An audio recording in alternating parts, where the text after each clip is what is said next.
Our universe is not just expanding, it is flying apart faster every second.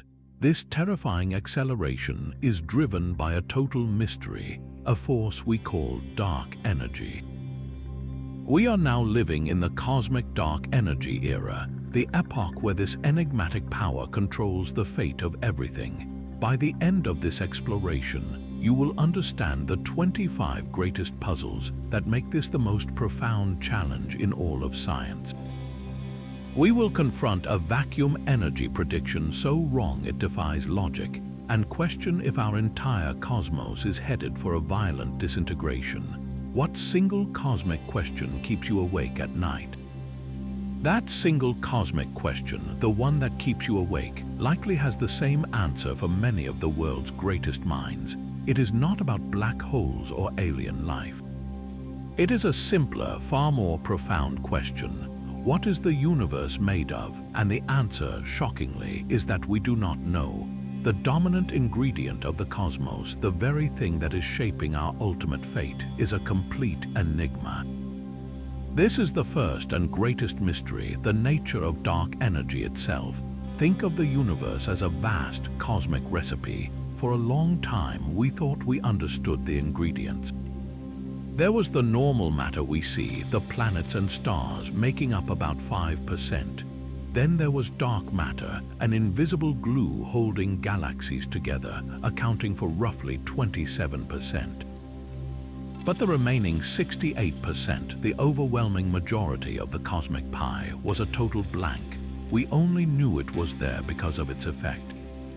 It is not pulling things together like gravity. It is doing the opposite. It is a repulsive force stretching the very fabric of space itself and causing the expansion of the universe to speed up.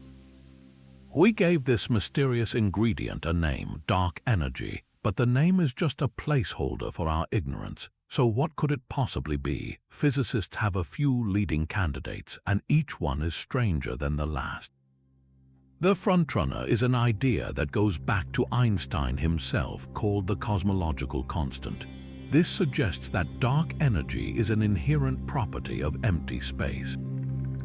Even in a perfect vacuum, at the absolute zero of temperature, quantum physics tells us that space is not truly empty.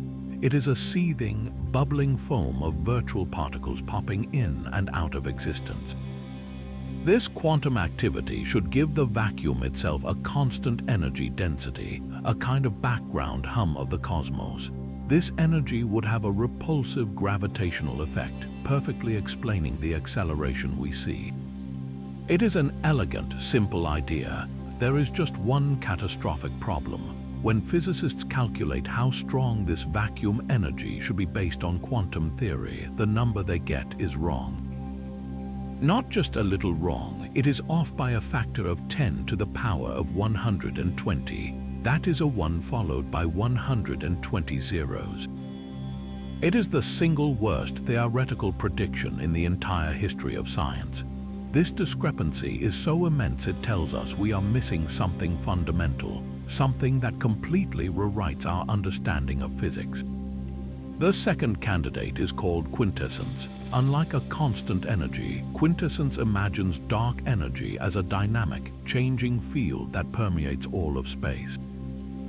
It could be a kind of cosmic cousin to the Higgs field, but with a repulsive push.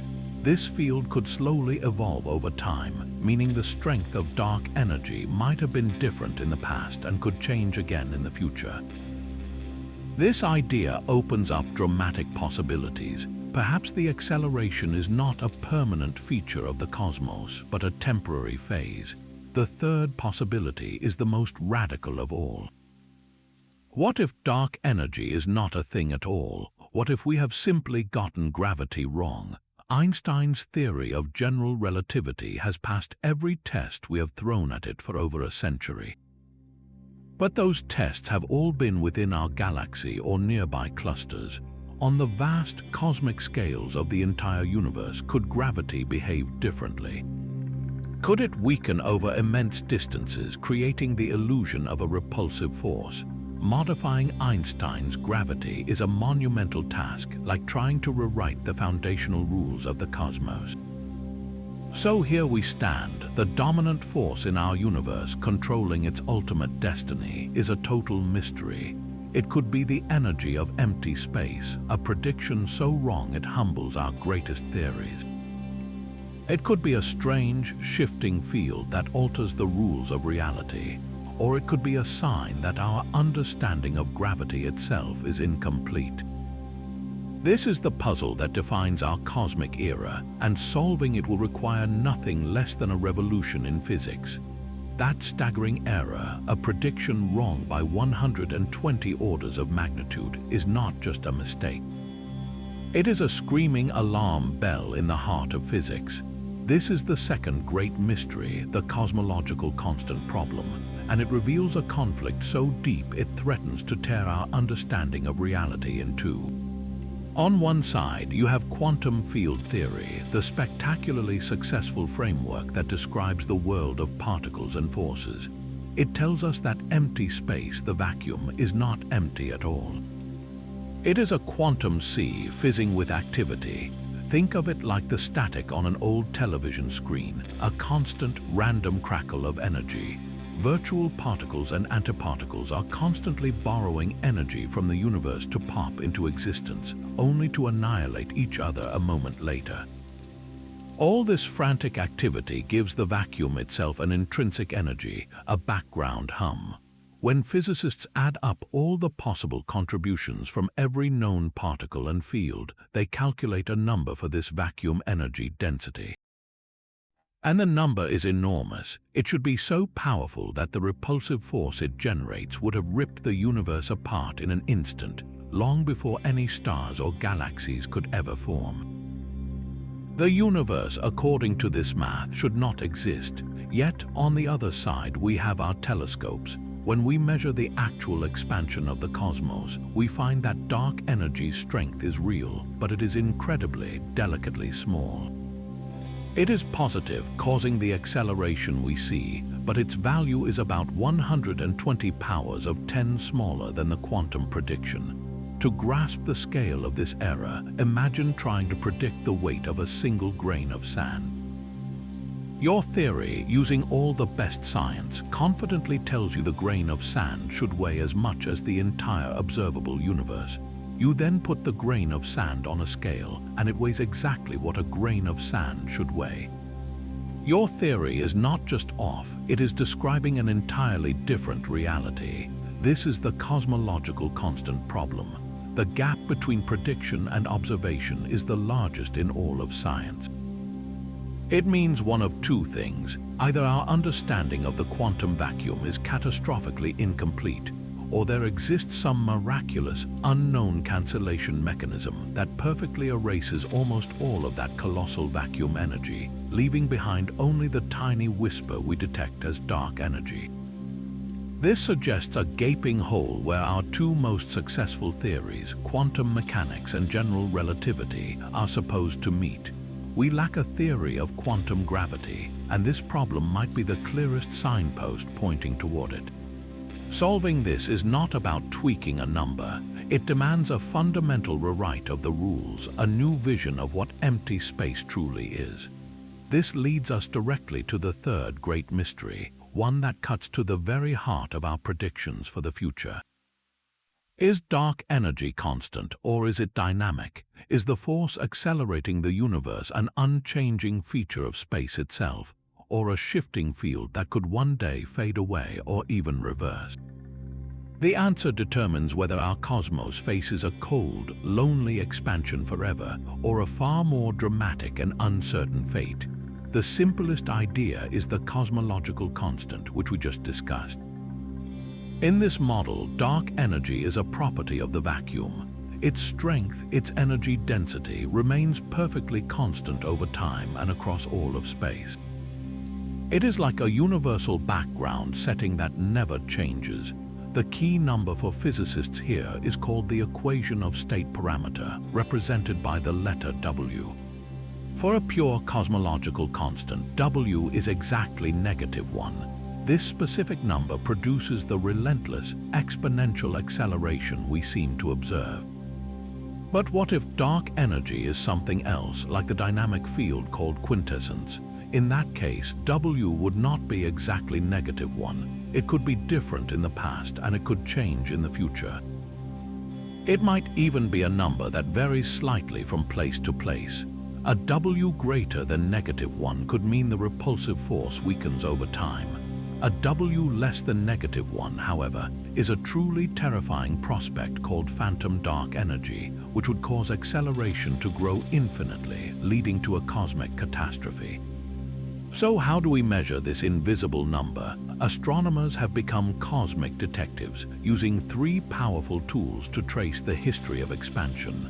The first is the same method that discovered dark energy, type 1, a supernova. These are stellar explosions of such consistent brightness they act as standard candles. By measuring how dim they appear at vast distances, we can see how much the universe has stretched since their light began its journey billions of years ago.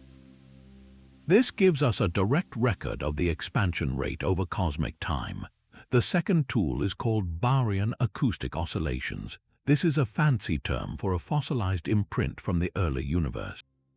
In the first few 100,000 years, the cosmos was a hot, dense plasma where pressure waves, like sound waves, rippled through the primordial soup.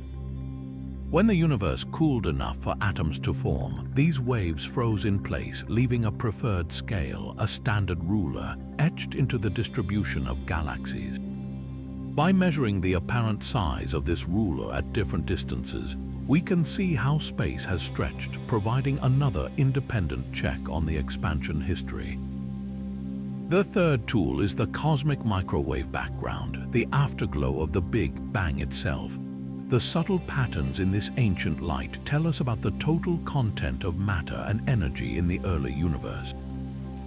By combining this with the later measurements from supernova and galaxy surveys, we can triangulate the properties of dark energy with incredible precision.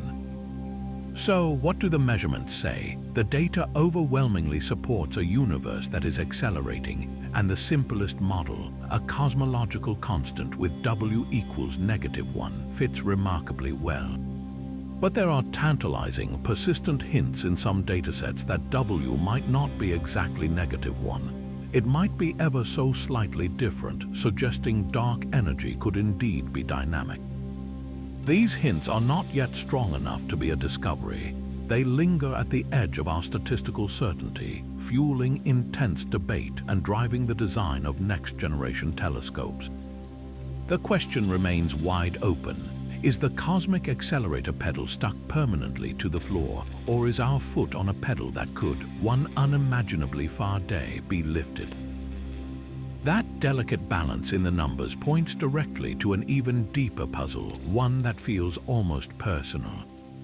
Why now, of all the trillions upon trillions of years in the life of our universe, why do we find ourselves living in the brief sliver of time when dark matter and dark energy hold nearly equal sway? This is the fourth great mystery, the cosmic coincidence problem, and it challenges our belief that we occupy no special place in the cosmos. For nearly the entire history of the universe, one force was decisively in charge. In the beginning, for billions of years, dark matter dominated. Its relentless gravitational pull gathered the primordial gas, sculpting the vast cosmic web of filaments and clusters where galaxies could be born, stars could ignite, and planets could form. Dark energy existed, but it was a whisper in the background, utterly insignificant compared to the clumping power of matter. Then, as the universe expanded and thinned out, the balance began to subtly shift. The density of matter dilutes as space grows. A cup of water in a small pitcher is concentrated, but pour that same cup into an empty swimming pool and it becomes a faint film. Dark energy, if it is a property of space itself, behaves differently. Its density remains constant. More space means more dark energy. So as the cosmos grew, dark matter's influence waned while dark energy's presence grew, not in concentration but in total amount. About 5 billion years ago, a cosmic crossover occurred. The two densities became roughly equal, and today, by pure chance it seems, we measure them to be of the same order of magnitude. Dark energy constitutes about 68% of the cosmic budget, dark matter about 27%. They are neighbors. This is astonishingly odd. Think of it like a vast, century-long race where one runner led for 95 years, and the other runner has just now, in the last 5 years, pulled exactly even. We are alive in that single, fleeting moment of tie. The odds seem vanishingly small.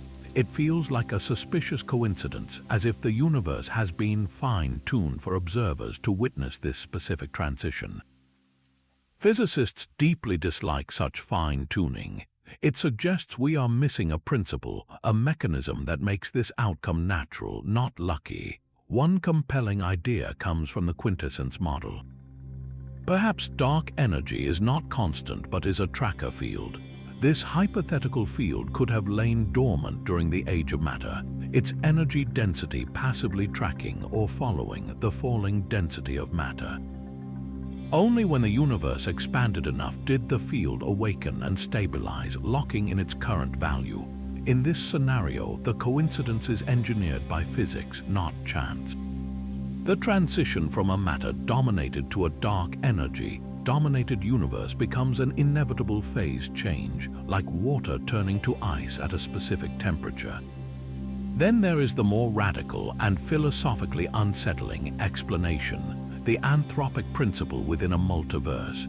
This reasoning suggests our universe is just one bubble in an infinite froth of universes, each with different physical constants and different amounts of dark energy. In the vast majority of these universes, the numbers are not right. If dark energy were much stronger, it would have ripped apart proto-galaxies before stars could ever form. If it were much weaker, it would never overcome gravity, and the universe might have collapsed long ago. We find ourselves necessarily in one of the rare universes where the values allow for galaxies, stars, planets, and ultimately curious beings to ponder the question.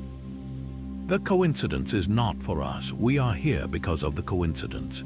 This idea moves the question from physics to metaphysics, and while it offers an answer, it leaves many scientists longing for a deeper, testable theory. The coincidence problem remains a ghost in the data, a whisper that our current story of the cosmos is still incomplete. That unsettling whisper of coincidence now echoes in a hard numerical conflict. The fifth great mystery is not a philosophical puzzle, but a direct measurement crisis known as the Hubble tension. At its heart is a simple question with two conflicting answers. How fast is the universe expanding right now? We call this number the Hubble constant. For decades, cosmologists have pursued two independent paths to measure it. One path looks into the deep past, to the afterglow of the Big Bang itself. By studying the cosmic microwave background with exquisite precision, satellites like Planck can measure the tiny ripples in that ancient light. These ripples are a frozen snapshot of the infant universe. Using our incredibly successful standard model of cosmology, which includes dark energy and dark matter, physicists can run the cosmic film forward. They plug in the initial conditions from the CMB and calculate how fast the universe should be expanding today, 13.8 billion years later. This early universe method gives a very precise answer. The other path measures the expansion directly in our local modern universe. Astronomers use cosmic ladders. The first rung is built with Cepheid variable stars, pulsating stars whose intrinsic brightness is tied perfectly to their pulse period. By measuring their period and their apparent brightness in nearby galaxies, we get an accurate distance. The next rung uses Type 1, a supernova in those same galaxies. Because these supernovae are such brilliant standard candles, we can then see them in galaxies much, much farther away. By comparing their distances to how much their light has been stretched by the expanding universe, we get a direct measurement of the expansion rate now. This late universe method also gives a very precise answer, and here is the problem. These two answers do not agree. The universe appears to be expanding faster today, based on our local measurements, than the pristine early universe data predicts it should be. The discrepancy is not small. It is between 4 and 6 sigma, a term in statistics that means the chance this is a simple fluke is less than 1 in a million. Something is very wrong. This is the Hubble tension. It could mean there are subtle, unaccounted for errors in our measurements of the cosmic distance ladder, perhaps in our understanding of Cepheid stars themselves. But after years of intense scrutiny, the error bars have only tightened and the disagreement has persisted. The more thrilling possibility is that our standard cosmological model is missing a piece. The early universe, as seen in the CMB, might have been slightly different than we assumed. Perhaps dark energy was not completely dormant in the cosmos's first moments. Maybe it had a brief, early burst of influence that tweaked the expansion history. Another idea points to exotic forms of dark radiation, like hypothetical particles that were zipping around in the early universe and then vanished, changing how fast it expanded. This tension is not just a technical disagreement. It is a direct crack in the foundation of our cosmic story, a potential clue that dark energy's history is stranger and more dynamic than our simplest models allow. The fate of the universe may hinge on a number we cannot yet agree on. The Hubble tension forces us to question our past, but the nature of dark energy will ultimately decide our future. This is the sixth great mystery, and it outlines 3 possible endings for our universe, each more dramatic than the last. The fate of everything depends on that elusive equation of state, the number W, which tells us whether dark energy is constant, growing, or fading. The first, and currently most likely, scenario is the heat death, also called the Big Freeze. This assumes dark energy is a true cosmological constant, unchanging and eternal. In this future, the acceleration continues at its steady, relentless pace. Distant galaxies already slip over the cosmic horizon, their light stretched beyond detection. In about 100 billion years, every galaxy outside our own local group will vanish from the sky, their receding speed outpacing light itself. Star formation will eventually exhaust all cosmic gas. The last stars will flicker out, leaving behind a universe of cooling stellar corpses, black holes, and frozen planets. Over trillions upon trillions of years, even black holes will evaporate through Hawking radiation, dissolving into a faint mist of particles. The universe becomes a vast, dark, and nearly empty void, where the temperature approaches absolute zero and no event of any significance ever occurs again. It is a quiet, cold, and lonely end. But what if dark energy is not constant? What if it is phantom energy with a W less than -1? This leads to the second and far more violent scenario, the Big Rip. In this model, the repulsive force of dark energy does not just persist, it grows stronger over time. For billions of years, the effect is subtle. Then, the acceleration begins to feed on itself. First, it overcomes the gravitational glue holding clusters of galaxies together. Galaxies are flung into the deepening darkness. Then, the force turns inward. About 60 million years before the end, it rips apart our own Milky Way. Stars are scattered into the endless void. A few months before the final moment, the phantom energy shreds our solar system. In the last minutes, it overcomes the gravity holding Earth together and our planet explodes. In the final, unimaginable instant, the force becomes infinite. It tears apart every molecule, every atom, every atomic nucleus, and finally, the very fabric of space-time itself. The universe ends not with a whimper, but with a catastrophic, fundamental disintegration of reality. The third classic ending, the Big Crunch, now seems the least probable. This would require dark energy to be a temporary phenomenon that fades away or even becomes attractive. If the repulsive push were to reverse into a pull, the expansion of the universe would slow, halt, and then reverse. Galaxies would begin rushing back toward each other. The sky would grow hotter and brighter as the cosmos collapses. Eventually, all matter and energy would be compressed into an infernally hot, dense singularity, a mirror of the Big Bang in reverse. While some quintessence models allow for this possibility, our current data points strongly toward perpetual acceleration, making the Big Crunch a fading dream of a cyclical cosmos. So we are left contemplating these vastly different destinies, all hinging on the precise nature of a mystery we cannot yet solve. Will our universe fade into eternal silence, be violently torn to shreds, or somehow find a way to begin again? The answer is written in the dark. These possible endings are written across the cosmos in its grand architecture. The seventh and eighth mysteries ask how dark energy has already sculpted the universe we see today, and why that cosmic sculpture looks a little off. Dark energy is not just a force of the future, it is an active sculptor in the present, shaping the largest things in existence. To understand this, we need to look at the cosmic web. After the Big Bang, tiny quantum ripples were stretched to enormous size, creating a pattern of slightly denser and slightly emptier regions in the primordial soup. Over billions of years, gravity worked on those seeds. The denser spots pulled in more matter, growing into vast filaments, immense clusters where thousands of galaxies swarm, and great voids of near nothingness. This is the large-scale structure of the universe, a magnificent web of matter. But dark energy works against this construction project. Its repulsive push acts as a kind of cosmic anti-gravity, making it harder for matter to clump together. As dark energy came to dominate, it began to put a brake on the growth of these colossal structures. Imagine trying to build a sandcastle as the tide comes in. The waves do not destroy what is already built, but they make it impossible to build anything new on the same scale. That is what dark energy does to the cosmic web. It suppresses the formation of new giant galaxy clusters.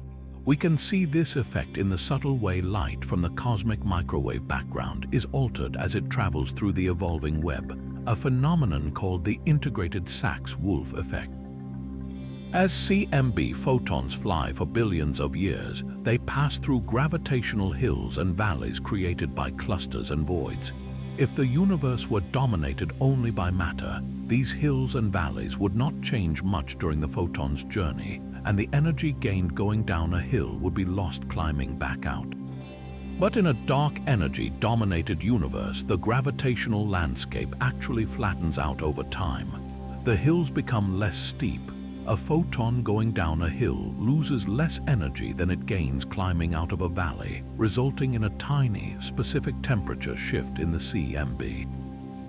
Detecting this incredibly faint imprint is a direct, smoking gun signature of dark energy's influence on cosmic structure, and modern surveys have found evidence for it.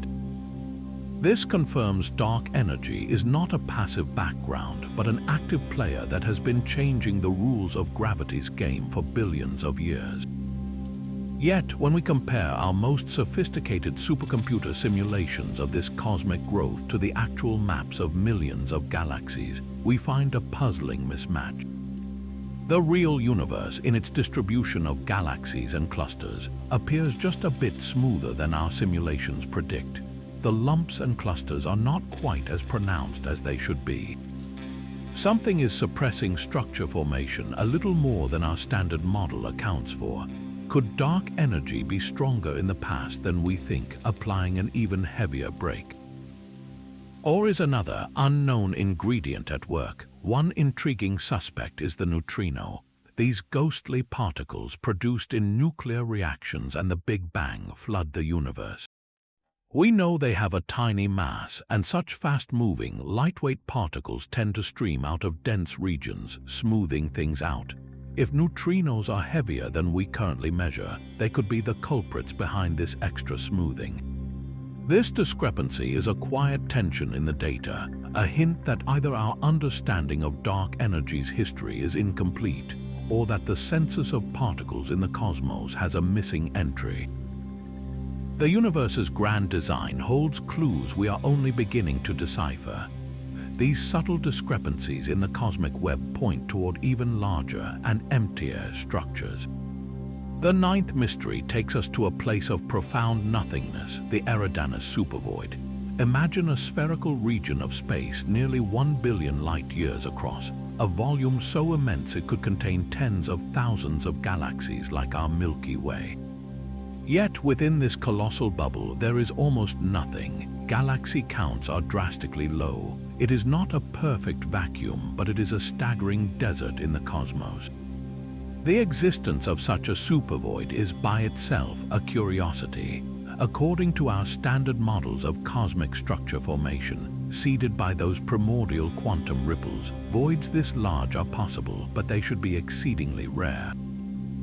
Finding one feels like winning a cosmic lottery, but the Eridanus supervoid is more than just an empty spot. It is linked to one of the most stubborn anomalies in the sky, a large, inexplicably cold patch in the cosmic microwave background known as the cold spot. For years, astronomers debated if this cold spot was a statistical fluke, a glitch in the data, or something real. One compelling explanation was that the supervoid could be the cause. The theory is based on an effect called the integrated Sachs-Wolf, which we just discussed. As CMB photons travel through the expanding universe, they climb out of gravitational potential wells. If they pass through a giant void that is still evolving, a region where gravity's pull is weaker than average, they can lose a tiny amount of energy. This energy loss would make the CMB light from that direction appear slightly colder. The Eridanus supervoid is roughly in the right place. The problem is the numbers. The void is big, but most calculations suggest it is not nearly big enough or empty enough to explain the profound coldness of the cold spot. The observed temperature dip is about 70 microkelvins, while the void might only account for about 20. This leaves a huge gap, so we are left with two unsettling possibilities. Either the Eridanus supervoid is even more extreme, with a structure we have not fully mapped, or the cold spot is not caused by a void at all. It could be a sign of something truly exotic, like a collision with another universe in the multiverse, or a flaw in the cosmological principle itself. This leads us directly into the 10th and perhaps most foundational mystery. The cosmological principle is the bedrock of modern cosmology. It states that on the largest scales, the universe is isotropic and homogeneous. Isotropy means it looks the same in every direction. Homogeneity means it has a roughly uniform density of matter wherever you go. This principle is why we can apply the same laws of physics everywhere and reconstruct a universal history. Without it, cosmology falls apart. The cosmic microwave background is the ultimate test of isotropy, and for the most part, it passes with flying colors. The temperature variations are tiny, just 1 part in 100,000, and they appear random like static. But when scientists look with extraordinary precision, certain anomalies emerge. The most famous is nicknamed the axis of evil. This is not a literal axis, but a strange alignment. The larger hot and cold spots in the CMB are not completely randomly oriented. They show a subtle correlation, a preferred direction that aligns suspiciously well with the plane of our solar system. This should not happen. It hints that either there is an unaccounted for foreground effect from our own galaxy, or, more provocatively, that there is a large-scale anisotropy imprinted on the universe from before inflation. Other anomalies exist. There is a curious hemispheric asymmetry, where one half of the sky shows slightly more temperature variance than the other. There is a mysterious lack of correlation on the very largest angular scales, as if the universe refuses to be uniform over the greatest distances. What could cause this if these hints are real and not just sophisticated statistical illusions? They point to a cosmos that is not perfectly smooth. Perhaps the inflationary period that stretched the infant universe was not completely uniform, leaving behind a faint directional memory. Or perhaps dark energy itself is not perfectly uniform. Could it be a field with slight variations, a texture in the vacuum energy that creates subtle hills and valleys in the fabric of space on a scale we are only now glimpsing? These spatial mysteries, from a billion light-year void to a potential axis in the afterglow, challenge the simplicity of our models. They whisper that dark energy's influence might not just be in time, but in the very shape and symmetry of everything we see. These whispers of asymmetry lead us to a more intimate cosmic question. What if the two great unknowns, dark energy and dark matter, are not strangers passing in the night? The 11th mystery proposes a radical idea. They might be talking to each other. In our standard model, dark matter clumps together through gravity, shaping the cosmos, while dark energy, a smooth background force, pushes space apart.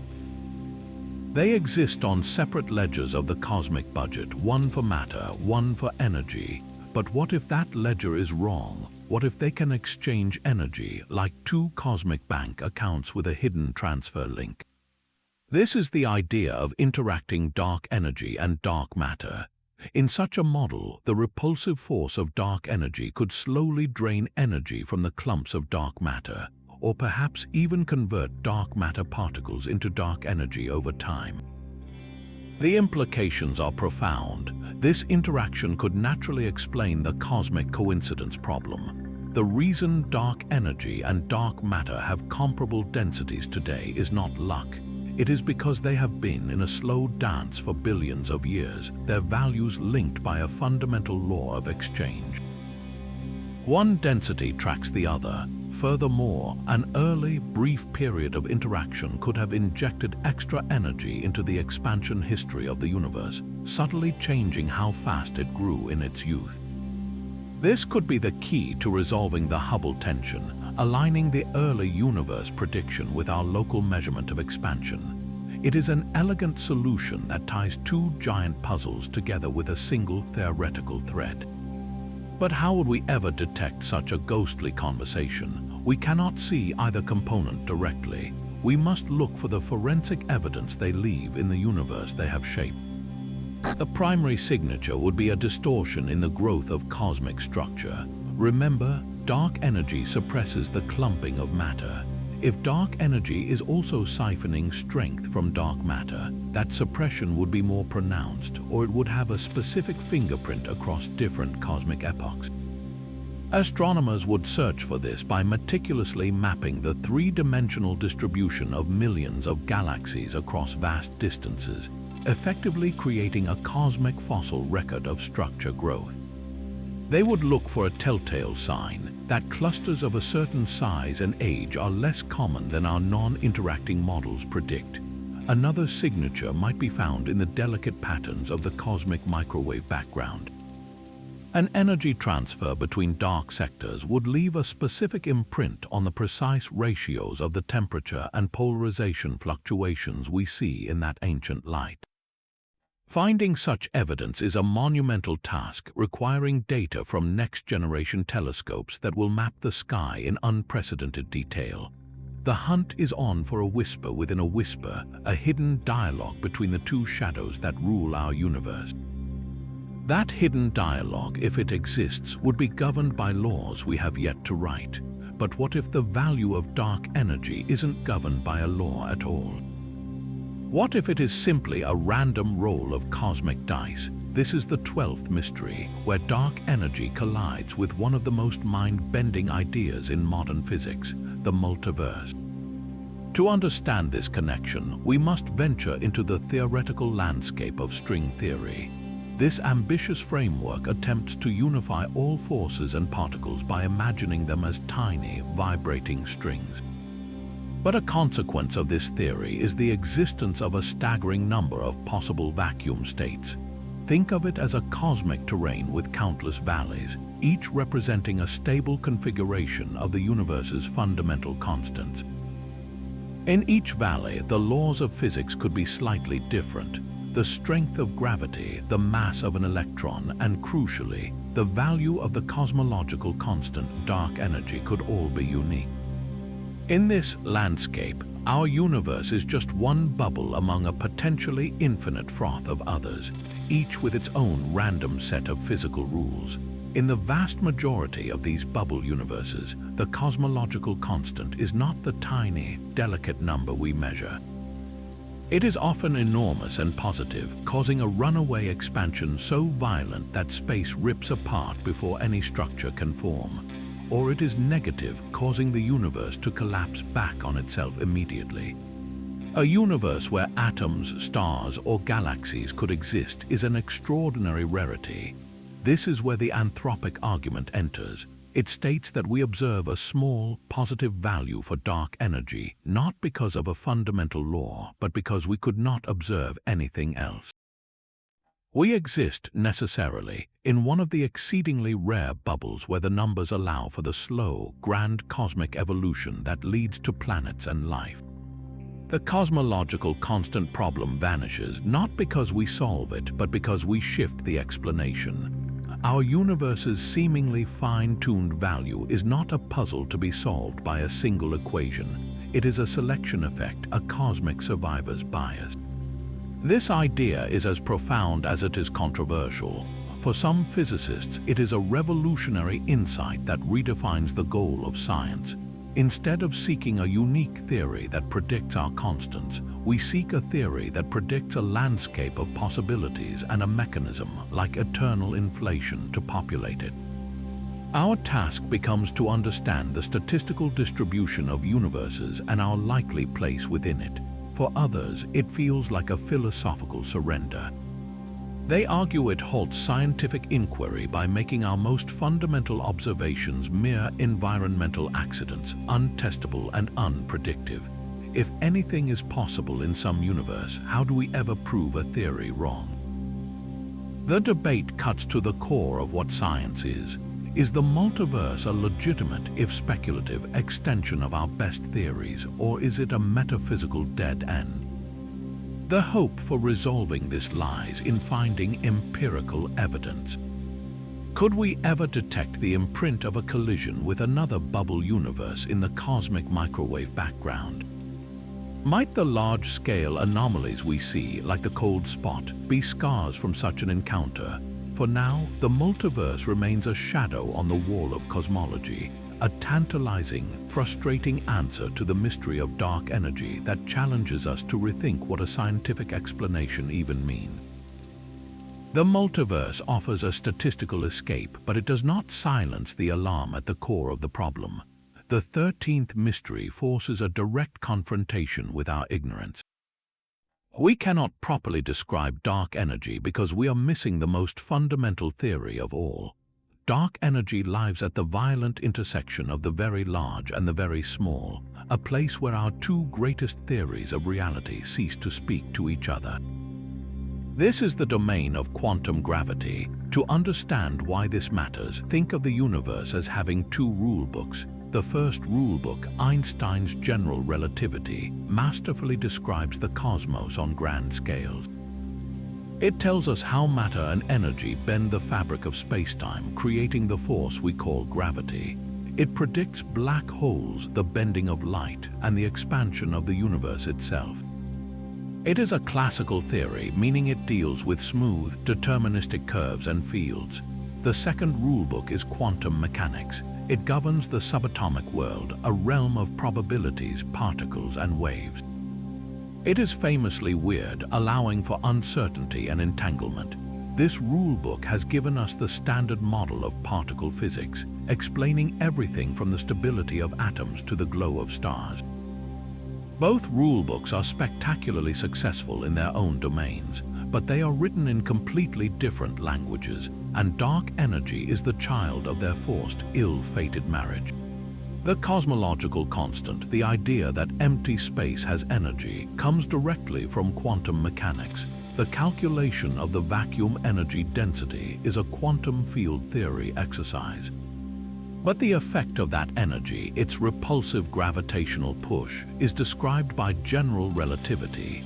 We are plugging a number generated by one rulebook into the equations of another, and the result is a catastrophic failure, the worst prediction in science. The problem is that general relativity treats spacetime as a smooth, classical stage. Quantum mechanics tells us that at the tiniest conceivable scales, at the Planck length, this stage should be a seething, chaotic foam. Virtual particles warp geometry itself, causing spacetime to fluctuate wildly.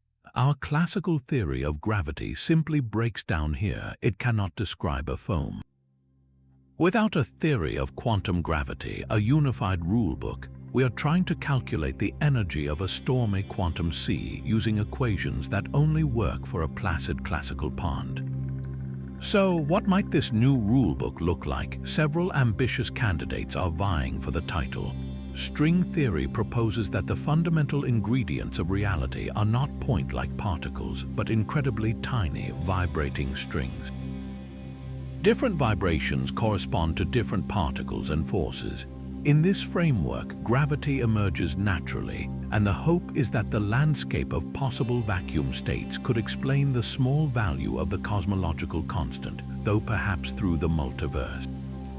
Loop quantum gravity takes a different path. It suggests that space-time itself is not smooth and continuous, but woven from a network of finite loops, a fabric of discrete threads. In this view, there is a smallest possible unit of space, like a pixel on a cosmic screen. This inherent granularity could prevent the vacuum energy from reaching those insane, infinite values, potentially taming the cosmological constant problem at its root. A third approach, causal set theory, is even more minimalist. It proposes that reality is fundamentally a collection of discrete events, with only their causal relationships mattering. Space-time and its geometry are secondary, emerging from this underlying network of cause and effect. In such a theory, the concept of a vacuum might be radically redefined, changing our very notion of what empty space is.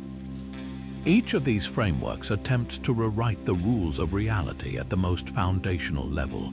They are not just tweaks, they are revolutions waiting to happen. And dark energy is the most pressing clue we have that such a revolution is necessary. Solving the mystery of the accelerating universe may require us to first answer a deeper question: what is space-time truly in its heart? Perhaps our quest for quantum gravity is asking the wrong question. What if the problem isn't with the energy of empty space, but with our understanding of emptiness itself? The 14th mystery presents the most radical alternative of all. Dark energy may be an illusion, a cosmic mirage created because our theory of gravity is incomplete. This idea asks us to consider that Einstein's general relativity, while perfect in our solar system, might break down on the vast, lonely scales of the entire cosmos. Instead of inventing a mysterious new energy to explain the acceleration, we could be rewriting the law of gravity itself. This family of ideas is known as modified gravity. One prominent approach is called F of R gravity. In Einstein's original equations, the curvature of spacetime is linked to matter and energy by a specific mathematical term, the Ricci scalar denoted by R. F of R gravity proposes that this relationship is more complex. It suggests gravity behaves differently in regions of extremely low density, like the vast voids between galaxy clusters. In these near-empty deserts, the force of gravity could gain a subtle, extra-repulsive kick. This modified force would then mimic the effects of dark energy, driving cosmic acceleration without any mysterious substance. It is like discovering that the rules of fluid dynamics change for an ocean compared to a single drop of water. Gravity itself could have different rules for the cosmic ocean versus a planetary system. Another compelling idea springs from a theory designed to fix a different problem. For decades, astronomers have noticed that stars at the edges of spiral galaxies orbit far too fast. According to visible matter and Newton's gravity, these stars should be flung into intergalactic space. The prevailing solution is dark matter, an invisible halo of mass providing extra gravitational glue. But an alternative called modified Newtonian dynamics, or MUND, proposes that gravity behaves differently at extremely low accelerations, like those experienced in a galaxy's outer reaches. This simple adjustment perfectly explains galactic rotation curves without any dark matter. For years, cosmologists dismissed MUND because it was a modification of Newton's laws, not Einstein's, and it struggled to explain phenomena like gravitational lensing by galaxy clusters. But recently, theorists have been working to extend MUND into a full relativistic theory, one that could apply to the entire universe. The tantalizing question is, could a cosmological version of MUND also explain the acceleration of the universe? Some models suggest it can, unifying the mystery of galaxy rotation and cosmic expansion under a single modified law of gravity. Then there is the elegant idea of Einstein-Cartan theory. This framework accepts Einstein's equations but adds a subtle new property to the fabric of spacetime: torsion. In standard general relativity, spacetime is curved by mass and energy. In Einstein-Cartan theory, it can also be twisted like a corkscrew by the intrinsic spin of particles. This torsion can prevent gravitational collapse at extremely high densities, and in some models generate a repulsive effect that drives cosmic acceleration. It is a minimal geometric modification that needs no dark energy field. So how do we test these revolutionary ideas against the standard dark energy model? Astronomers have devised crucial observational battlegrounds. The most telling test is the growth of cosmic structure. In the standard model, dark energy is a smooth background force that suppresses the clumping of matter. In many modified gravity theories, the modified force itself can also affect how matter clusters, but often in a distinct way. By mapping millions of galaxies and measuring how quickly clusters have grown over cosmic time, we can look for a signature that matches one prediction over the other.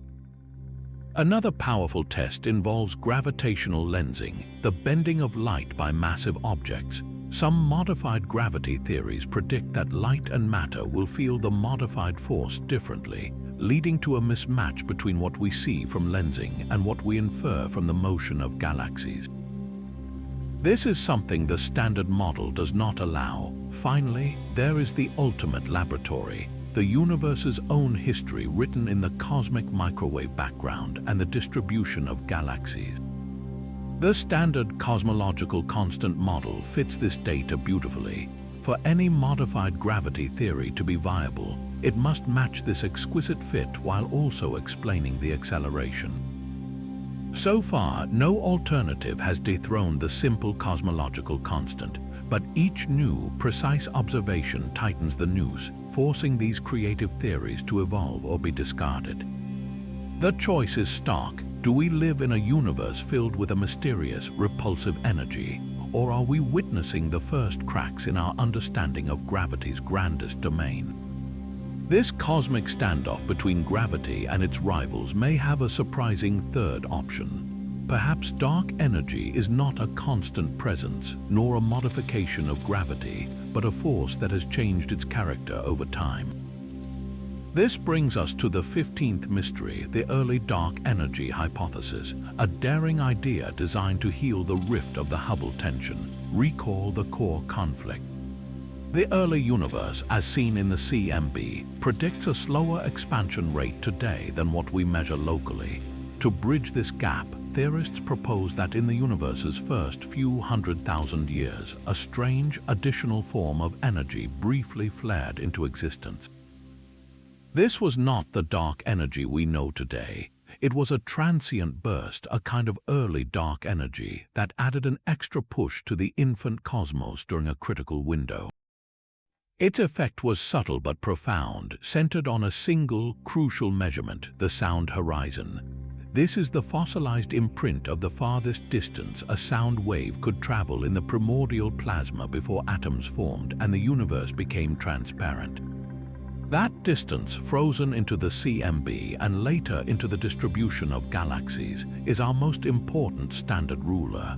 Early dark energy works by changing the ruler itself. Imagine the early universe as a box filled with a dense, hot gas. The speed of sound in that gas determines how far a pressure wave can travel in a given time. If you suddenly inject extra energy into the box, you change the properties of the gas. You alter the pressure and thus the speed of sound. The early dark energy hypothesis suggests that just before the release of the cosmic microwave background, this extra component made the primordial plasma slightly stiffer. Sound waves traveled a little faster and therefore a little farther before the music stopped. This means the sound horizon, our cosmic ruler, would be slightly smaller than in models without early dark energy. Why does this fix the Hubble tension? Because when we look at the CMB, we are measuring the apparent angular size of that sound horizon. If the ruler is actually smaller than we thought, then to make it appear the same size on the sky, the universe must have expanded less to reach its current scale.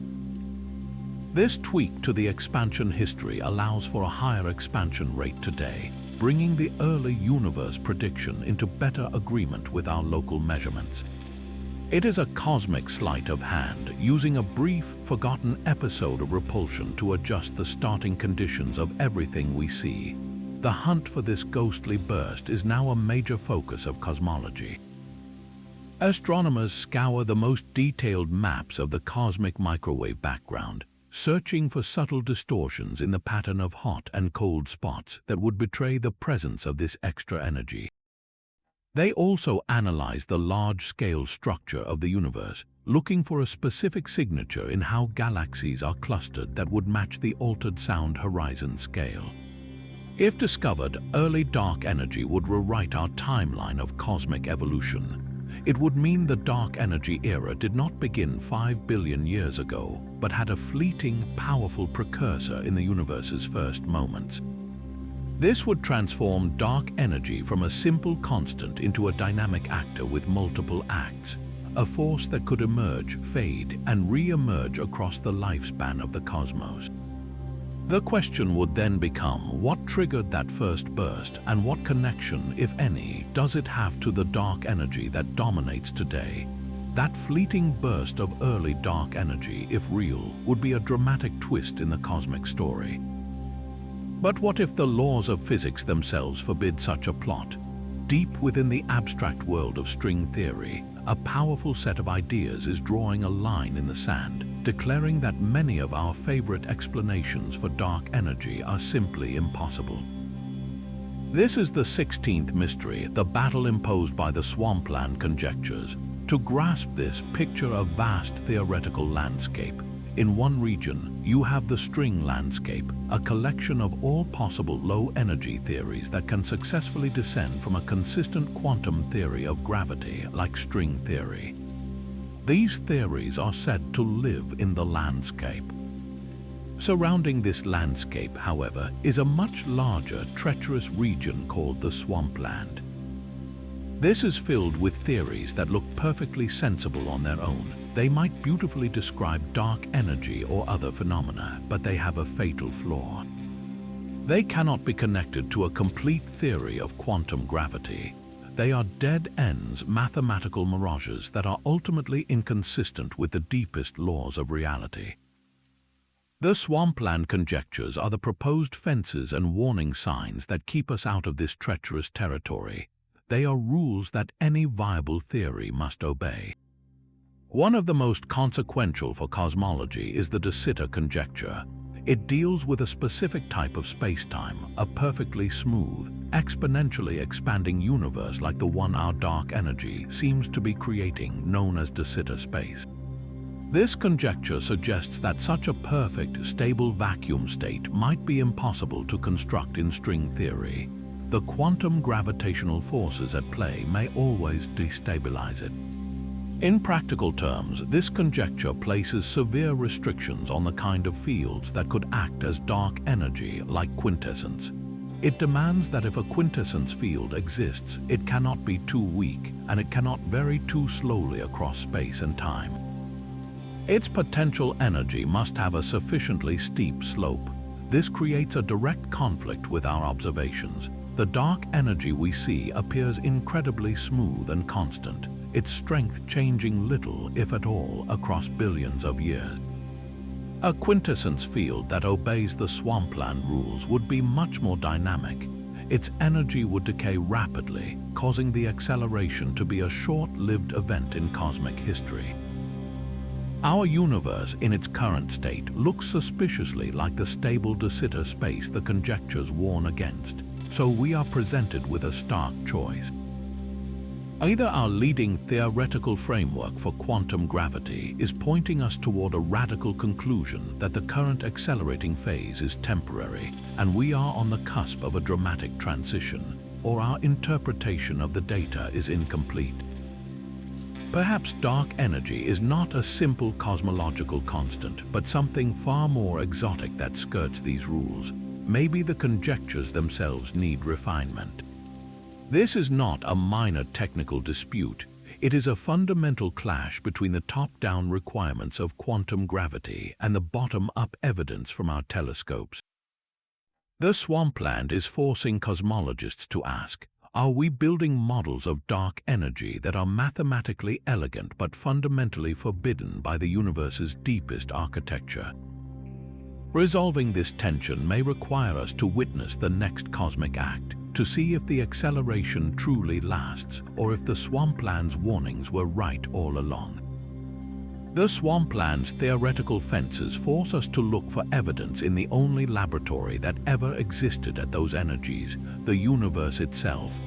This leads us to the 17th mystery, a hunt for ghostly fingerprints from the dawn of time, a search known as the cosmological collider. Our most powerful particle accelerators, like the Large Hadron Collider, smash protons together to reveal the fundamental building blocks of nature, but they are limited, reaching energies that are a mere whisper compared to the searing furnace of the Big Bang. To probe the physics that might have birthed dark energy, we need to look back to the inflationary epoch, a fraction of a second after creation, when the universe was a particle accelerator of unimaginable scale. During this explosive expansion, quantum fluctuations were stretched to cosmic size, becoming the seeds for all future structure. Most of these fluctuations are Gaussian, meaning they follow a simple, random statistical pattern, like the static on a television screen. But hidden within that static could be incredibly faint, non-Gaussian signals. These are subtle correlations, specific shapes and patterns in the hot and cold spots of the cosmic microwave background, or in the clustering of galaxies that deviate from pure randomness. Think of it like listening to the cosmic microwave background as a symphony. The Gaussian fluctuations are the white noise of the orchestra warming up. The non-Gaussian signals would be a distinct, recurring melody woven into that noise, a tune composed by the exotic physics of the infant universe. This is the cosmological collider. The patterns it imprinted are fossils of particles and fields that were excited during inflation, particles so massive they could never be created in a lab. Their signatures are encoded in how the primordial density waves interacted with each other.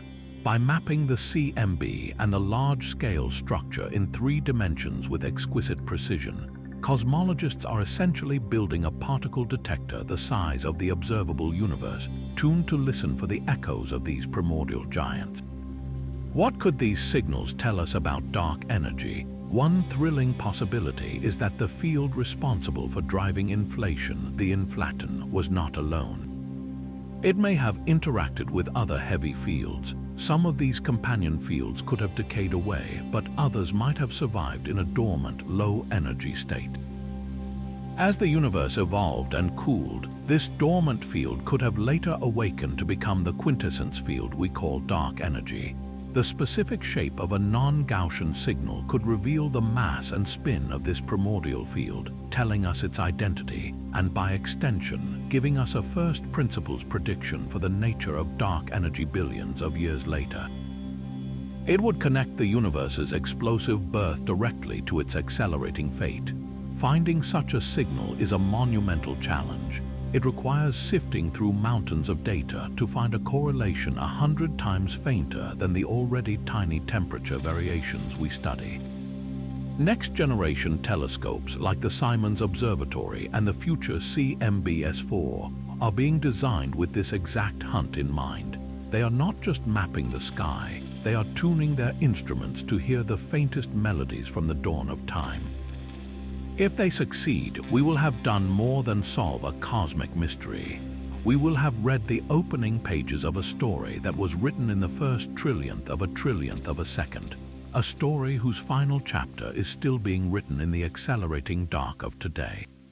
The faint melodies from the cosmological collider might one day tell us what dark energy is, but a far stranger question remains. Who is listening? In a cosmos accelerating toward infinity, the very idea of everything becomes a mathematical and philosophical nightmare. This is the 18th mystery, the measure problem, and it strikes at our ability to predict anything in an eternal universe. Imagine you are trying to calculate the odds of a coin flip.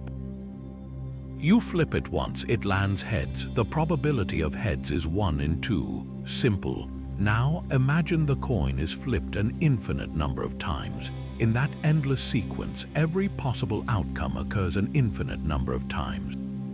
There are infinite heads and infinite tails. To ask what is the probability of heads becomes meaningless because infinity divided by infinity is undefined. Our accelerating universe, if dark energy is a true cosmological constant, faces exactly this problem. Eternal inflation and the string theory landscape suggest our cosmic bubble is just one of an infinite number, each with different physical laws. Even within our own bubble, as space expands exponentially forever, it will generate an infinite number of copies of every finite region, including an infinite number of identical Earths with infinite copies of you. In such a reality, how do we calculate the probability for anything? How do we determine what is typical or rare? This is the measure problem. We need a measure, a consistent mathematical rule to cut the infinite cosmos down to a finite, countable set so we can do statistics. Without it, any prediction from theories like the string theory landscape is empty. We cannot say a universe with our small cosmological constant is likely or unlikely. We cannot even define those terms. Physicists have proposed several desperate, clever measures.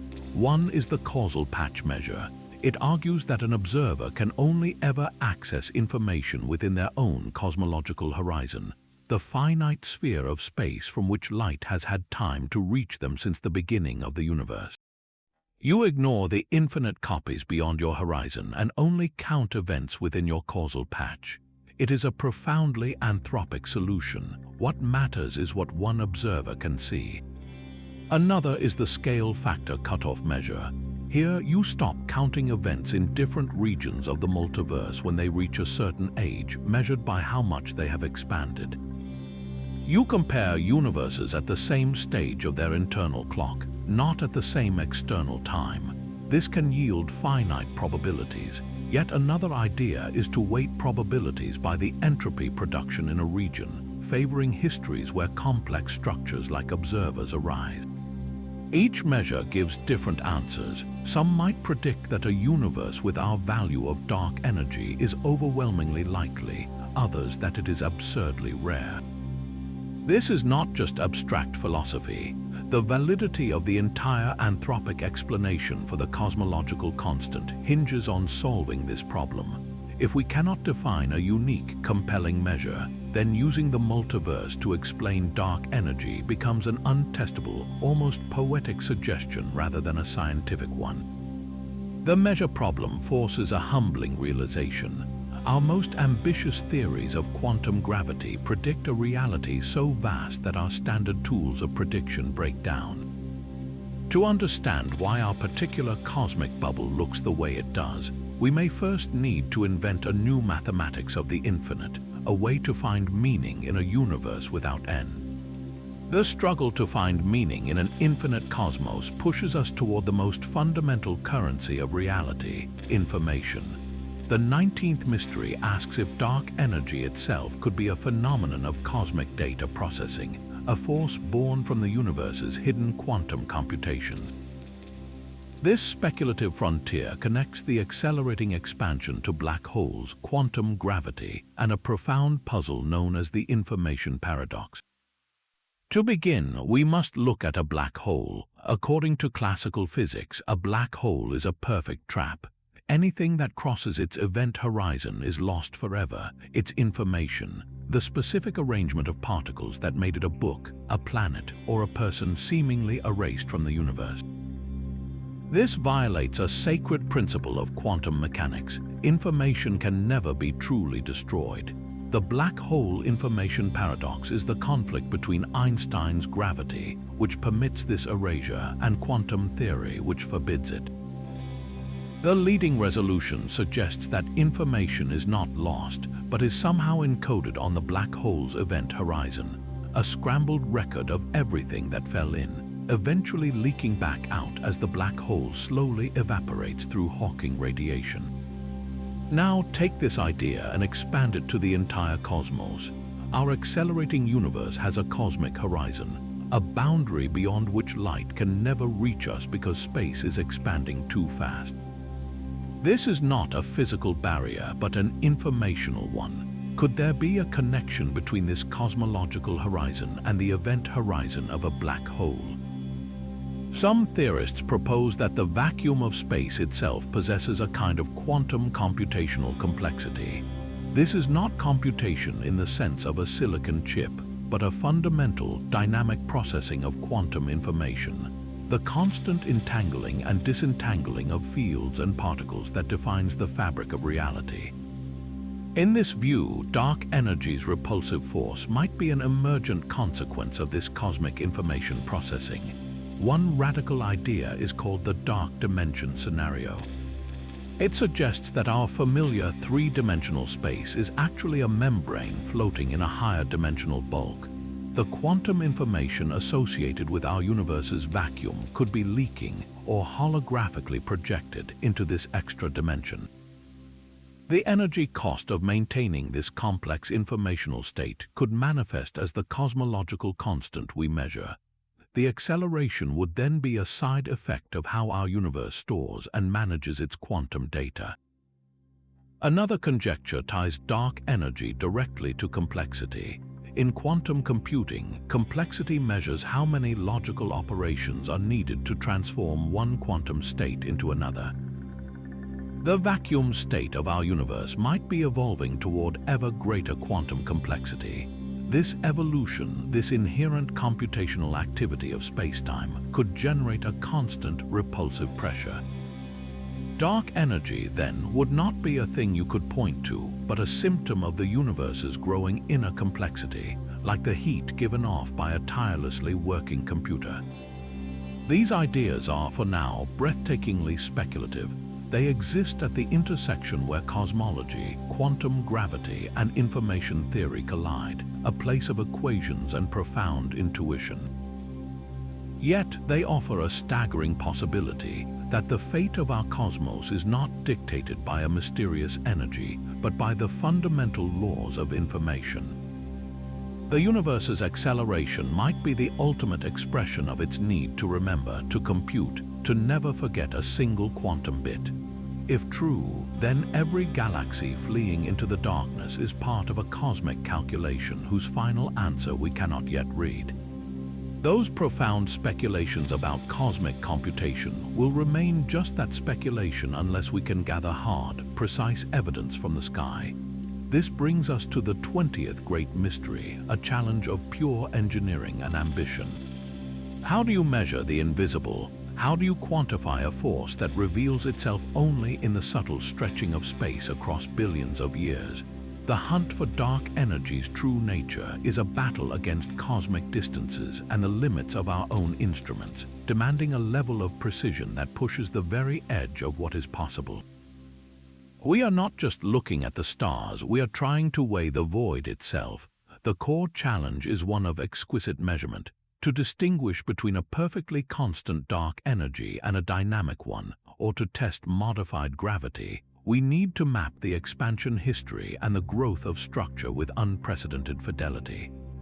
This means measuring the distances to billions of galaxies, the shapes of trillions of stars, and the faint echoes of sound waves frozen in time. We need to see the universe in 3 dimensions across more than 90% of cosmic history.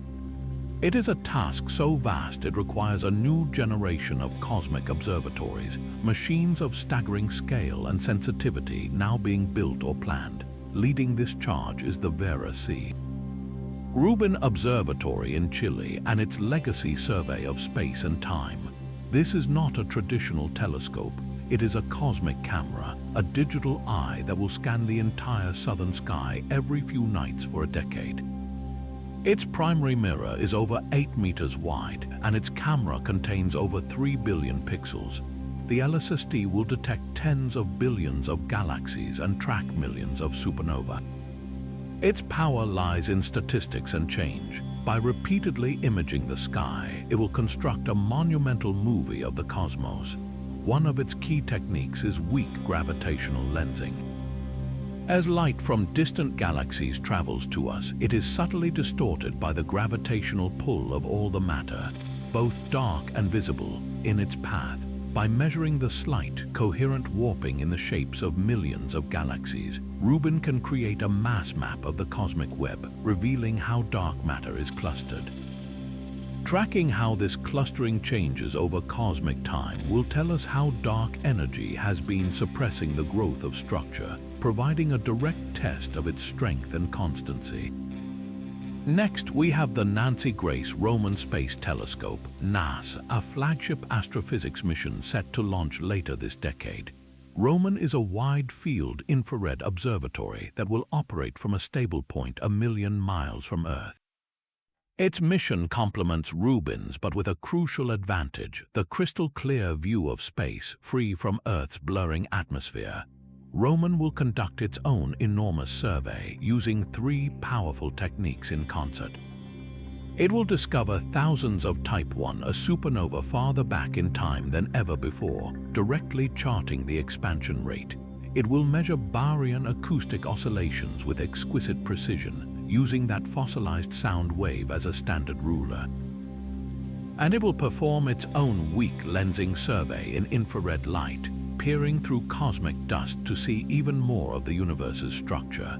By combining these probes, Roman will cross-check its own results, minimizing systematic errors that could fool us. Already in space is the European Space Agency's Euclid telescope. Launched in 2023, Euclid is specifically designed as a dark energy detective. It too will map billions of galaxies using weak lensing and galaxy clustering measurements. Its unique strength is its ability to obtain incredibly sharp optical and near-infrared images over a huge portion of the sky, allowing it to measure the shapes of galaxies with phenomenal accuracy, which is the key to a clean, weak lensing signal. Finally, looking to the future in a different part of the spectrum is the Square Kilometre Array. This will not be a single telescope, but a vast network of radio antennae spread across South Africa and Australia. When complete, it will be the world's largest radio telescope. The SKA will map the universe in hydrogen, the most abundant element. By detecting the faint radio emission from neutral hydrogen gas in galaxies across cosmic time, it will create a 3-dimensional map of structure that reaches back to when the universe was only a few billion years old. This will provide an independent radio frequency measurement of baryon acoustic oscillations and the growth of galaxies, free from the optical uncertainties that could affect other surveys. Together, these titanic instruments represent humanity's greatest collective effort to solve a single scientific mystery. They are not competing but collaborating, building a multi-wavelength, multi-technique picture of reality. Their data will be a tsunami of information, petabytes of light from across the ages. Within that data may lie the subtle signature of a changing dark energy field, the fingerprint of modified gravity, or the confirmation of a simple, eternal constant. They are our best hope of turning the profound mysteries of the dark energy era into a chapter of understood cosmic history. These colossal new telescopes will map the universe in unprecedented detail, but their greatest challenge may be to separate dark energy's signal from the whispers of other, equally elusive cosmic phantoms. The 21st Great Mystery pulls our focus from the vast to the infinitesimally small, to particles so ghostly they pass through our planet as if it were empty space. Neutrinos and other hypothetical light relics are not mere background noise. They are active participants in cosmic history, and their subtle influence could be masquerading as or even interacting with the dark energy we seek to understand. Billions of these particles stream through your body every second, remnants of the Big Bang and ongoing nuclear fires in stars. For decades, we thought they were massless, traveling at the speed of light. Then experiments revealed the shocking truth. Neutrinos have mass, but how much mass? This is a profound puzzle. Our measurements only tell us the differences between the masses of the three neutrino types, not their absolute scale. They could be as light as a millionth of an electron's mass or 1,000 times heavier. This unknown is a major wild card in cosmology. Why? Because even a tiny mass multiplied by the staggering number of neutrinos in the cosmos adds up. These particles were moving at near light speed in the early universe, and such fast-moving, lightweight stuff has a specific effect. It smooths out the cosmos.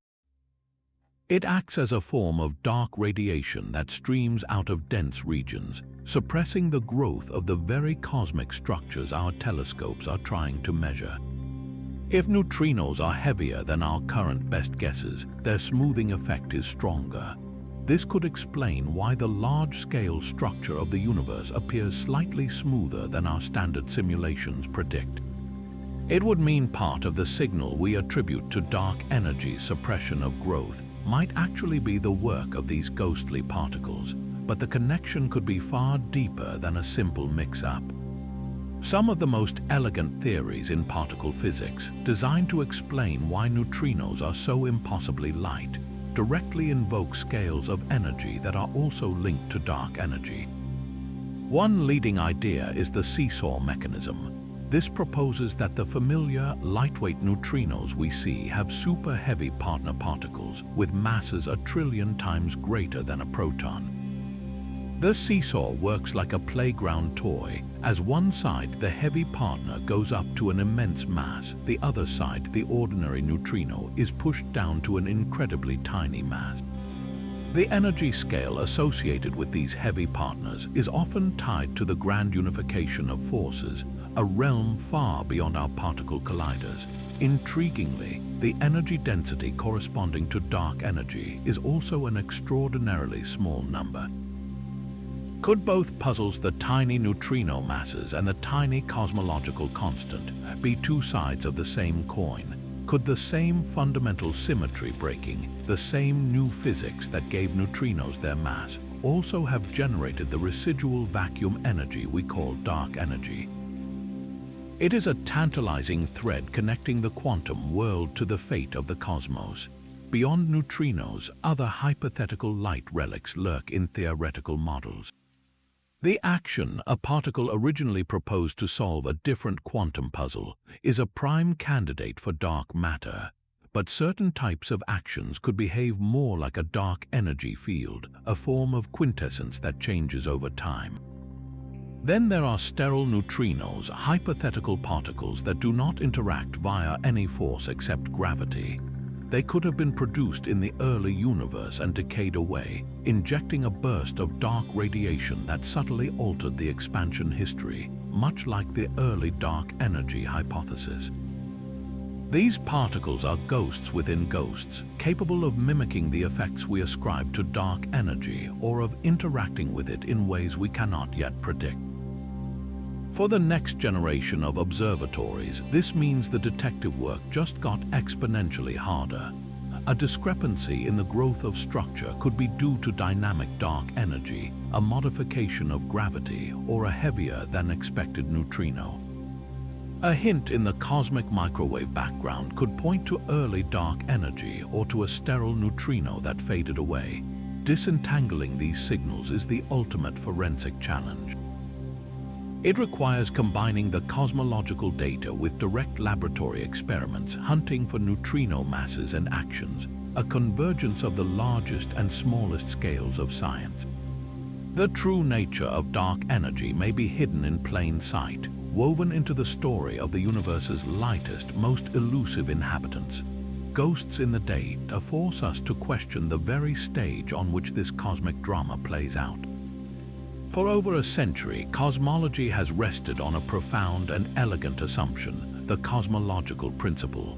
This principle states that on the largest scales, the universe is both homogeneous, meaning it has a roughly uniform density everywhere, and isotropic, meaning it looks the same in every direction. It is the ultimate declaration that we occupy no special place. This assumption allows us to take the light from distant galaxies and reconstruct a single, universal history, applying the same physics everywhere. But what if this foundational pillar is cracking? A handful of stubborn anomalies suggest the cosmos might not be so smooth after all, and that dark energy itself could be an illusion born from our location in a vast cosmic unevenness. The evidence for the principle is strong. The cosmic microwave background is remarkably uniform, with temperature variations of just 1 part in 100,000.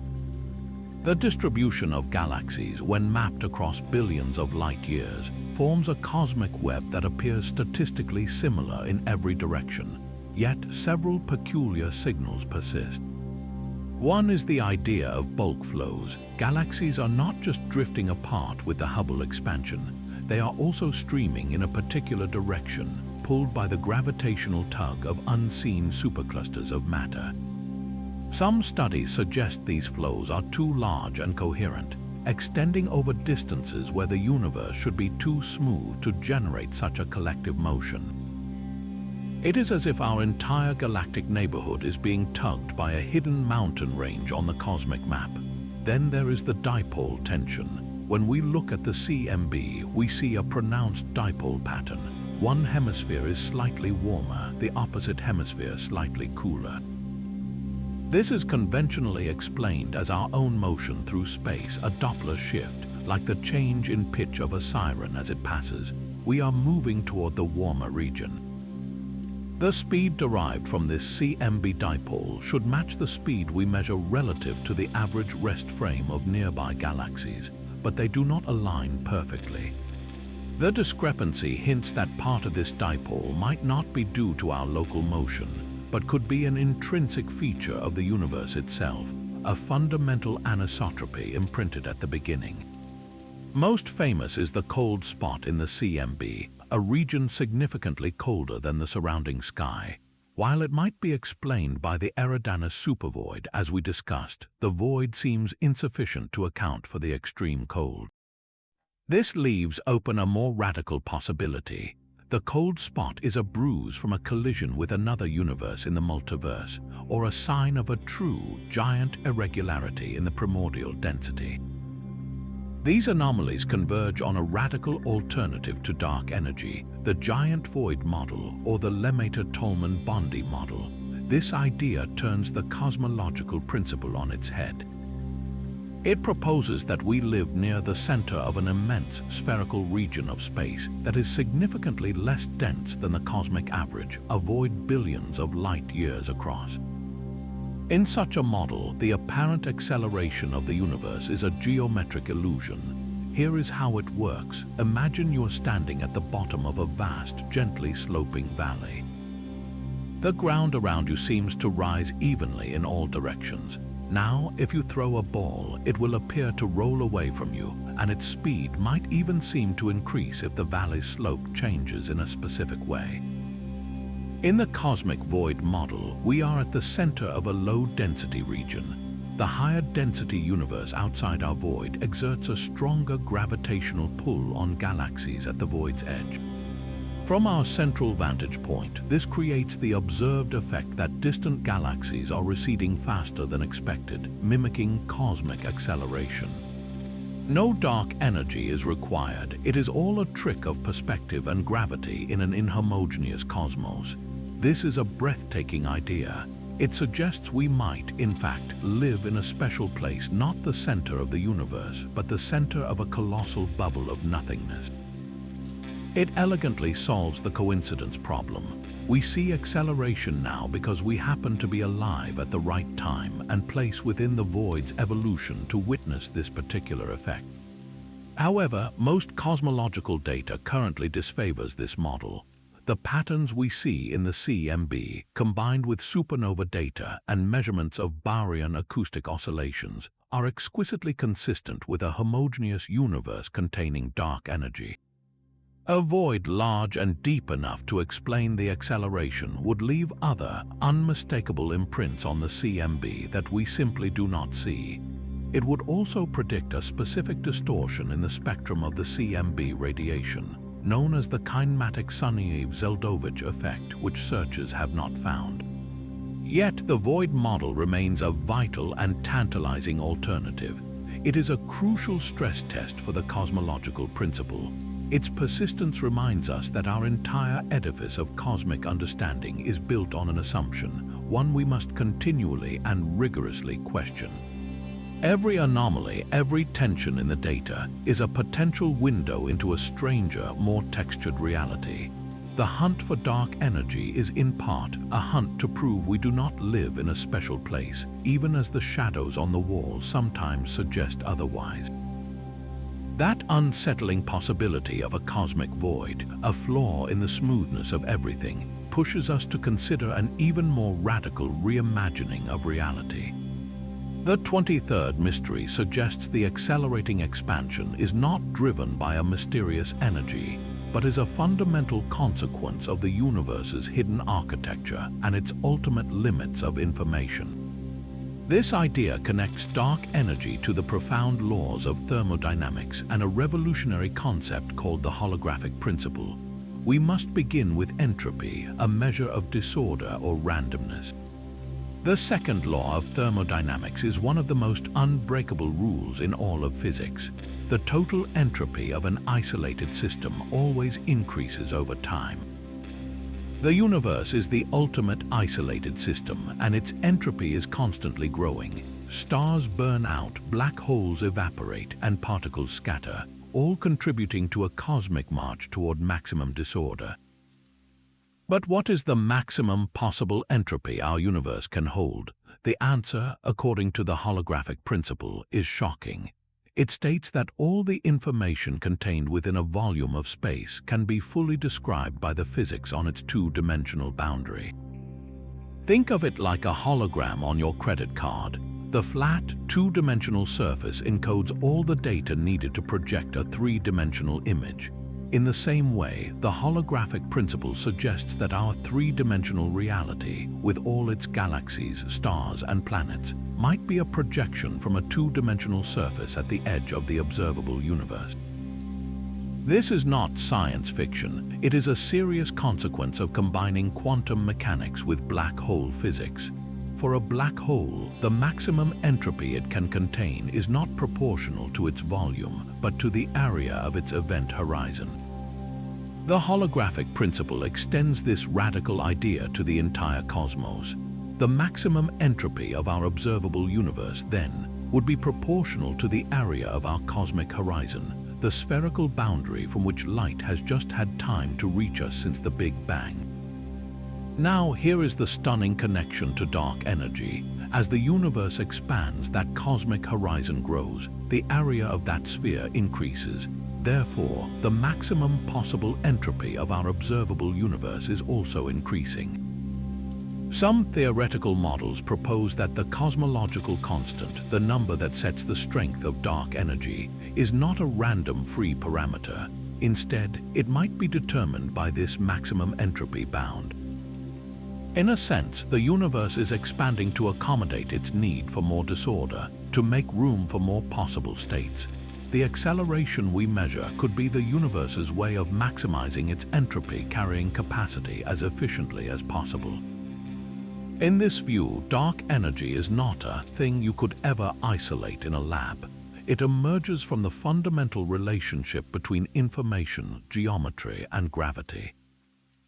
The vacuum energy is not the energy of empty space, but the energy cost of maintaining this holographic description of reality.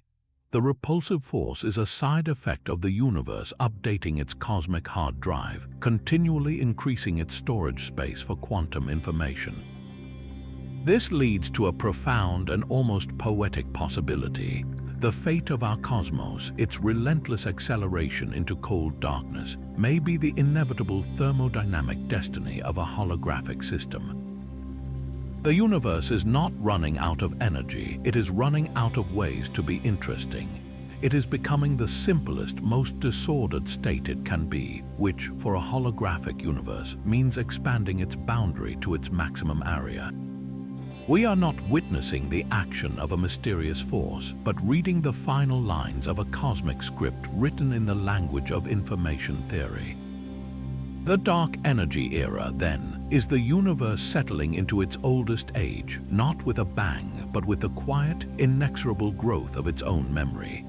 The holographic universe settles into its final state with a quiet expansion, but there is a far more violent script waiting in the shadows of our equations. The 24th mystery confronts the most terrifying possibility of all, a scenario where dark energy is not just constant but grows stronger over time. This is the realm of phantom dark energy, and it leads to a cosmic finale so absolute it shreds the fabric of reality itself.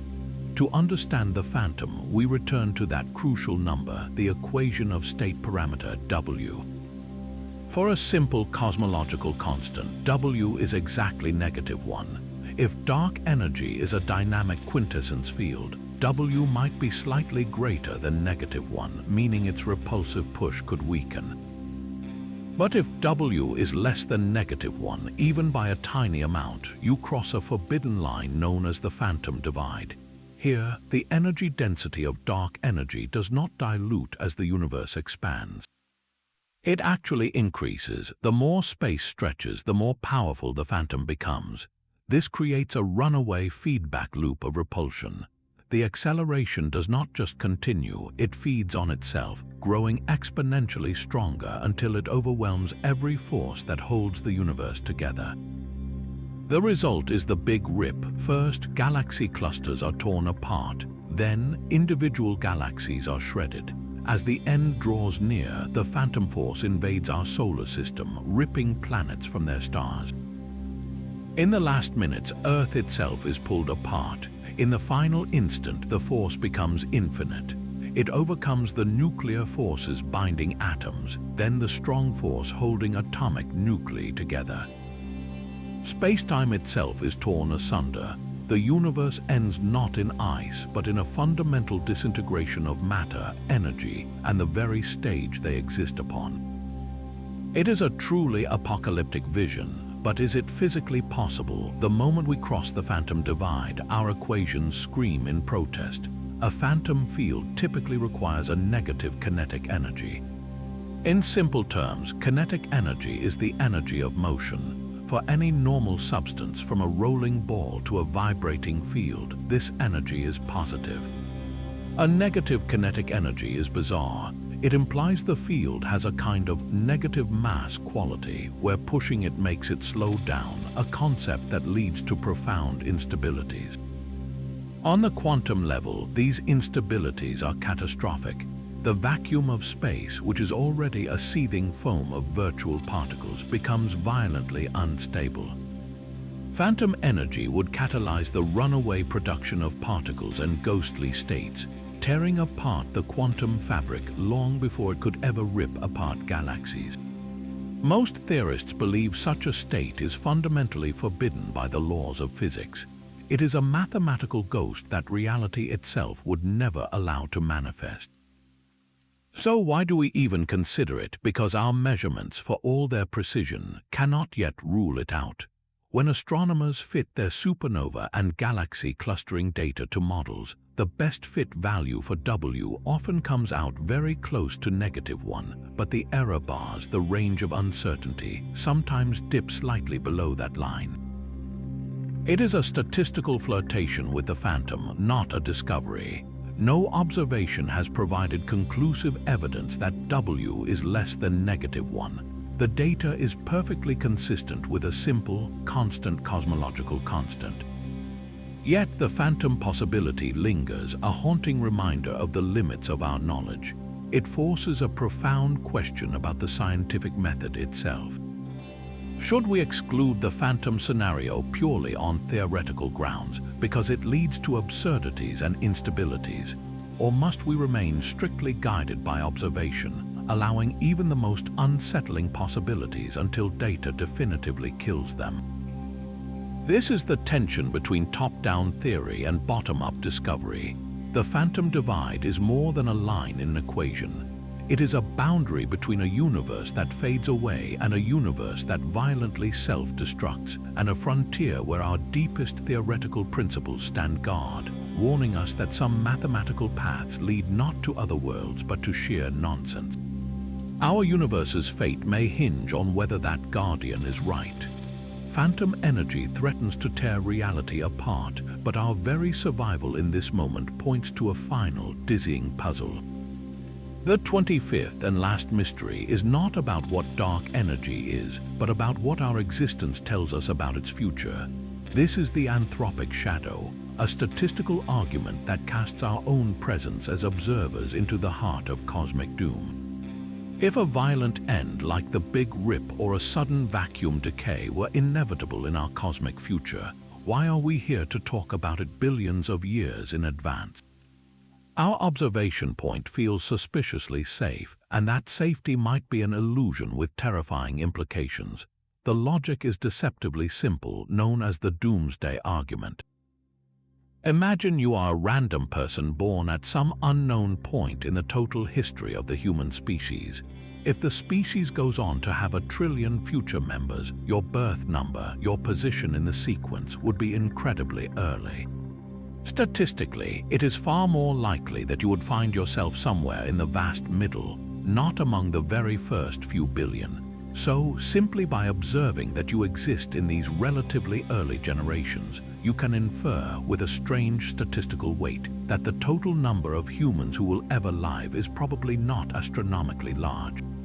The future population is likely limited. In other words, doomsday is probably closer than we might think if we assumed an endless, thriving future. Now, apply this reasoning to the cosmos itself. We are observers who have arisen roughly 13.8 billion years after the Big Bang. If the universe were destined to last for trillions upon trillions of peaceful years, allowing for countless future civilizations to emerge, our position in time would be absurdly, improbably early. We would be among the very first possible observers. The anthropic principle suggests we should find ourselves in a typical place for observers. So, the fact that we are here now suggests this may be a typical time for observers to exist.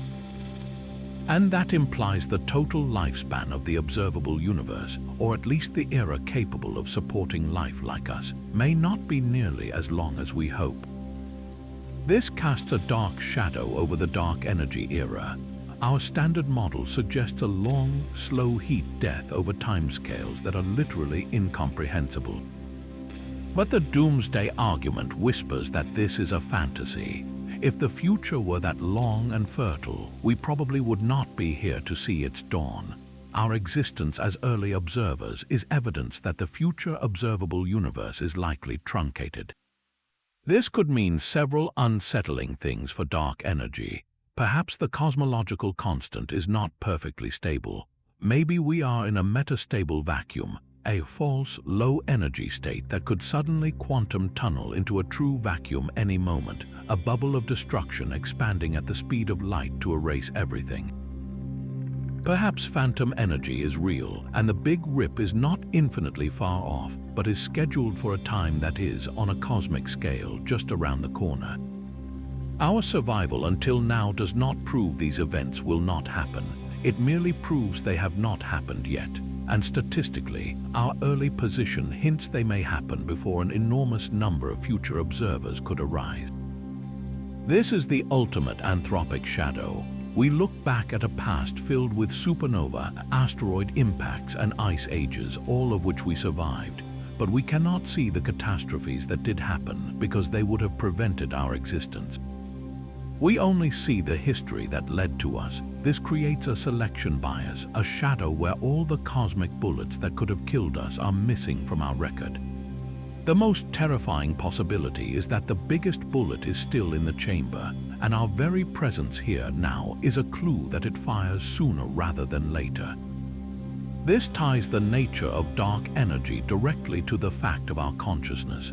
the mystery of the accelerating universe is no longer just a puzzle of distant galaxies. It is a personal inquiry into our own fate. The force that controls the cosmos may have an expiration date, and our ability to ponder it might be the universe's way of telling us that time on a grand scale is frighteningly short. The 25 mysteries are not isolated islands of ignorance, but threads in a single tangled web. Tug on one, and the entire structure of modern cosmology shudders.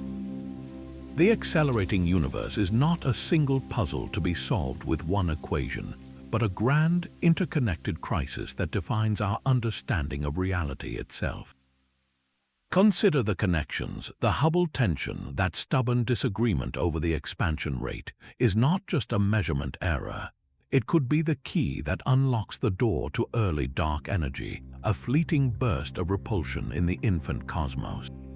If confirmed, early dark energy would not only resolve the tension but would transform dark energy from a constant into a dynamic actor with a history, connecting it directly to the physics of inflation, the universe's explosive birth.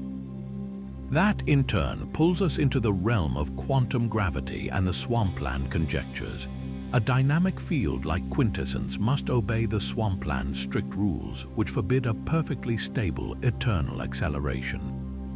So, a hint of early dark energy could be the first empirical evidence that the swampland is correct, and our current accelerating phase is temporary, destined for a dramatic transition. This same web ensnares the cosmological constant problem.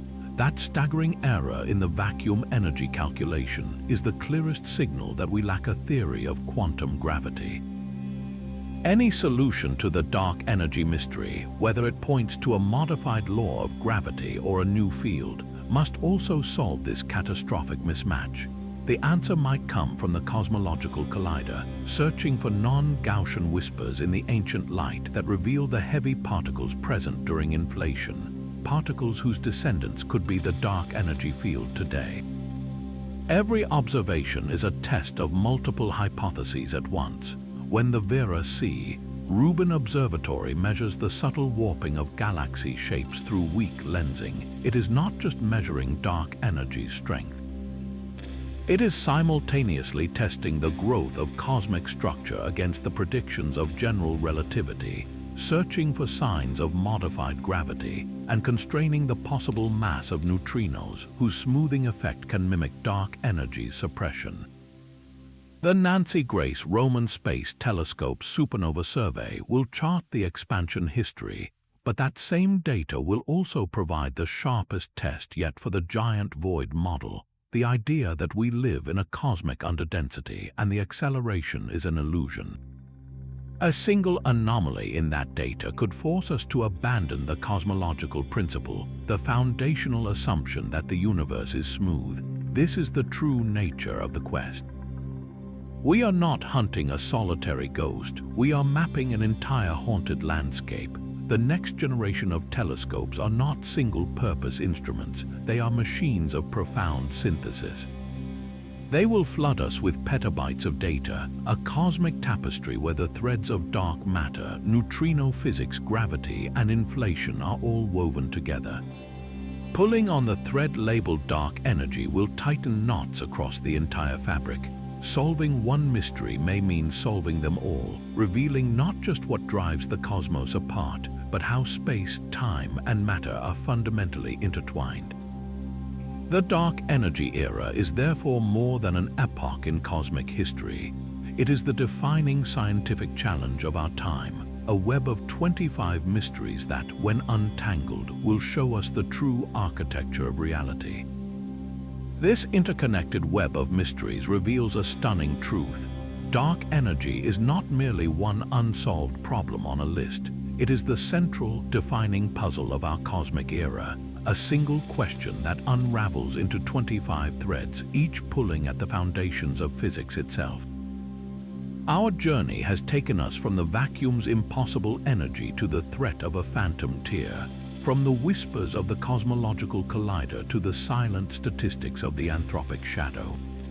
We have stood at the crossroads of gravity and quantum mechanics, peered into the multiverse, and questioned the very smoothness of reality. Every path leads back to the same profound ignorance, the same breathtaking question: what is this force that commands the fate of everything? Yet within this grand ignorance lies an even greater opportunity. We are living in the golden age of cosmology. For the first time in human history, we are not just asking these questions, we are building the tools to answer them. The Vera C. Rubin Observatory, the Nancy Grace Roman Space Telescope, Euclid, and the Square Kilometer Array are not just telescopes, they are time machines and cosmic cartographers coming online within this very decade. They will flood us with a torrent of data so precise, so vast, it will transform our whispers of speculation into shouts of evidence. The next great discovery is out there, waiting in the petabytes of light. It might be a subtle curve in a supernova graph that finally proves dark energy is dynamic. It could be a pattern in the cosmic microwave background that reveals a collision with another universe. It might be a theoretical flash of insight tomorrow that rewrites gravity and makes the mystery vanish. The story is unfinished, and the next chapter is being written now, by scientists staring at screens and equations, and by engineers polishing the mirrors of our new eyes on the sky. This is your invitation to witness it. Stay curious, look up and wonder what controls the expanse above you. The greatest detective story in the universe is unfolding, and we all have a front row seat. Which of these 25 mysteries keeps you awake at night?